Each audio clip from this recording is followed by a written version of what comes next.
लोग तन को संभालने में अपनी ऊर्जा खर्च करते हैं। कुछ लोग वचन को संभालने में वचन प्रयोग की कला सीखने के लिए उद्यम करते हैं। मगर तन को संभालना और वचन को संभालना ये कोई बड़ी बात नहीं। यदि संभालना है तो अपने मन को संभालना चाहिए। मन यदि संभलेगा नहीं तो बड़ा अनर्थ हो सकता है। मन की गति बड़ी तीव्र होती है। आपको एक मैं शास्त्र की बात सुनाता हूँ। हमारे यहाँ जैन दर्शन में असंख्यात द्वीप समुद्रों की चर्चा की गई है और असंख्यात द्वीप समुद्र की जो चर्चा की गई है उसमें सबसे बड़ा समुद्र होता है शंभु रमण समुद्र होता है। नंदू भाई सुनो, उस समुद्र में बड़े बड़े जल जंतु होते हैं। एक राहुल मत्स्य नाम का बहुत बड़ा मत्स्य होता है। उसकी शास्त्रों में जो लंबाई चौड़ाई बताई है वो लगभग 13,500 किलोमीटर लंबा होता है, 6,500 किलोमीटर चौड़ा होता है, 3,500 किलोमीटर मोटा होता है और वह धर्म करता है।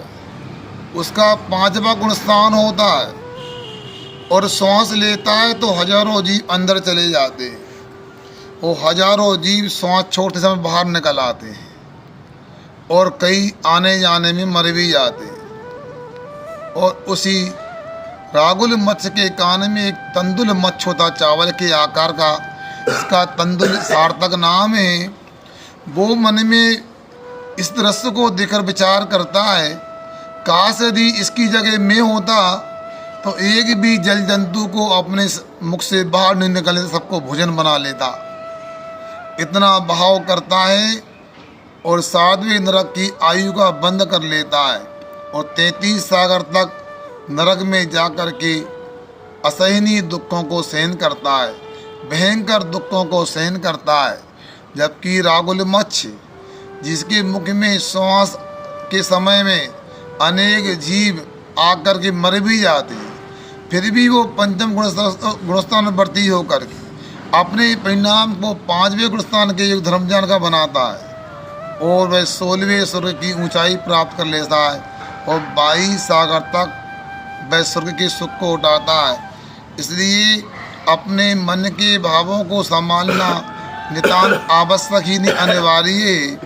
इसीलिए हमारे यहाँ शास्त्रों में अपध्यान की चर्चा आती है और अपध्यान में कहा है, बद बंधन छेद आदेर द्वेषाद्र कत्पर कलात्रादे आद्यान पद्यानम शासत जिन शासने विसदा। जो जिन शासन में विशद हैं, जिनका केवल ज्ञान है, वह कहते हैं कि द्वेष भाव से किसी को बांधने का मारने का भाव मत करो और राग भाव से स्त्री आदि 5 इंद्रिय के विषयों का चिंतन मत करो। यदि ऐसा पुरुषार्थ करते हैं तो सही मायने में हम पाप से बच सकते हैं, वो आत्मा का विकास कर सकते हैं और आत्मा का विकास करना ही मानव जीवन की सबसे बड़ी उपलब्धि होती है।